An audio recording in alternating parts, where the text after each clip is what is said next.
Am წუთებში სამების ტაძრისკენ პატრიარქის ნათლულების სამგლოვია რომ მსვლელობა მიმდინარეობს. მეორე დღეა საქართველოს კათოლიკოს პატრიარქს გლოვობს.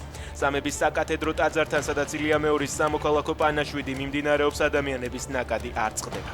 სამების კარი მრევლისთვის 24 საათის განმავლობაში ღია. მოქალაქეები ჩამოდიან რეგიონებიდანაც 21-22 მარტს კი დედაქალაქში ჩამოსვლის მსურველებს უფასო ტრანსპორტი მოემსახურება. მგზავრობა 24 საათის განმავლობაში უსასყიდლო იქნება თბილისშიც. სამოქალაქო პანაშვიდების გამო სამების საპატრიარქო ტაძრისკენ ავტომანქანებით მოძრაობა შეზღუდულია. ბოლო ერთ წელიწადში საქართველოს რეიტინგი 4 ქულით შემცირდა, რაც ევრაზიის რეგიონში ყველაზე დიდი ვარდნაა. ამის შესახებ Freedom House-ის ანგარიშშია აღნიშნული. ორგანიზაცია წერს, რომ რეიტინგის ვარდნის მიზეზებია დემონსტრანტების მიმართ სასტიკი მოპყრობა, ფიზიკური თავდასხმები, დევნა და სამართლებრივი შეზღუდვები.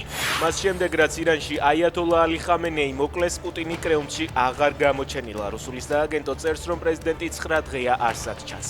ეს კი 2026 წლის დასაწყისიდან მისი ერთ-ერთი ყველაზე ხანგრძლივი გაუჩინარებაა. უკრაინამ სევასტოპოლში რუსეთის სააერო თავდაცვის სისტემების სარემონტო ცენტრი დაბომბა. ადგილობრივი მედია წერს, რომ უკრაინის სპეციალური ოპერაციებისა და უპილოტო სისტემების ძალებმა სამხედრო ობიექტებზე იერიში კამიკაძე დრონებით მიიტანეს.